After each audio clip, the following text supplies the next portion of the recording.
4 months ago, I bought a collection of classic cars. What followed was 10 weeks of hauling iron, sorting parts, and figuring out exactly what I had gotten myself into. Along the way, there were setbacks. Parts that were supposed to be included disappeared. Lawyers got involved. For a while, it felt like the cars themselves weren't the hard part, the situation around them was. But little by little, the dust started to settle.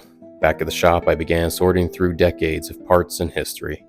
The first small win came when the 1950 Crosley fired back to life. After that came the long fight with the 1952 Cadillac, bringing a car that had been silent for years back into the world again. And sitting here through all of it was this car, the 1962 Pontiac Tempest Wagon.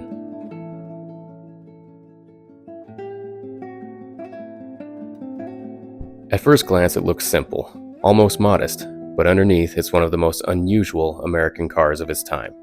Pontiac built it with the Trophy 4 engine, a slant 4-cylinder that was literally half of a Pontiac V8. Instead of a conventional drivetrain, power travels through a flexible drive shaft they called the rope drive, running back to a rear-mounted transaxle. It was a bold piece of engineering, lightweight, unconventional, and designed to give a small American car better balance and handling than most people expected in the early 1960s.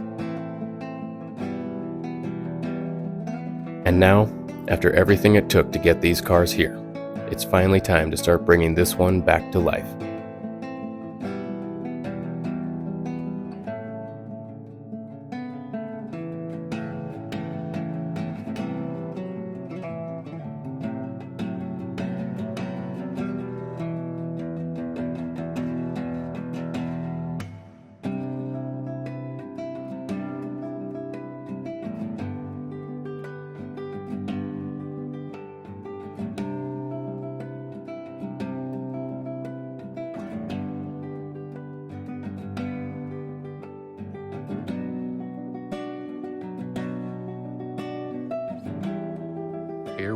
Here we go, guys. This is the 1962 Pontiac Tempest Wagon. It is currently not running, if you haven't noticed. So today what we're gonna do is, honestly, I don't think I've checked the engine to see if it turns, so hopefully it does, otherwise I wasted my time getting it in here.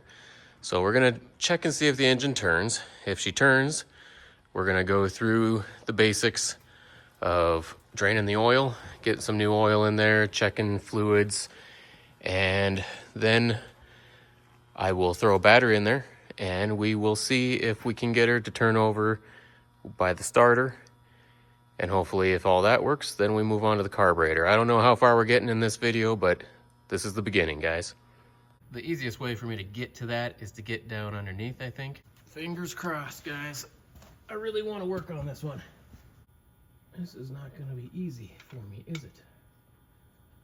Maybe getting at it from the top is the way to go.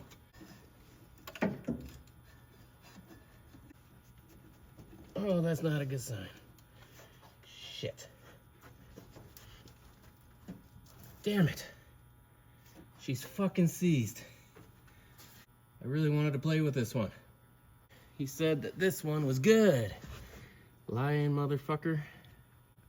Yeah, big surprise though, right? When the motherfucker does start stealing shit from me. I guess now the question is, what do I do? I think what I'm gonna do is I will get some stuff in the cylinders or anything else.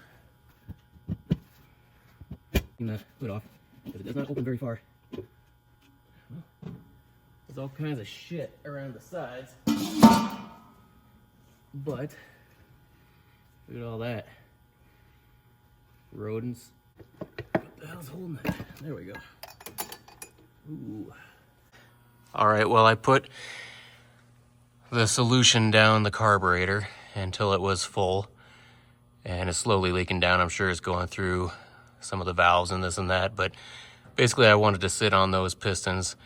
I got out the breaker bar, got excited at first because it turned, but it didn't turn the engine. It was just tightening the nut in there. So I can't get it to turn still. I think I'm going to let that solution sit in there overnight, and we'll give it another try tomorrow. I guess this was a short video. Sorry about that, guys. Sorry to get your hopes up, but I don't know. Just wish me luck on this. Hopefully we can get it to break free and we can actually get this thing running again.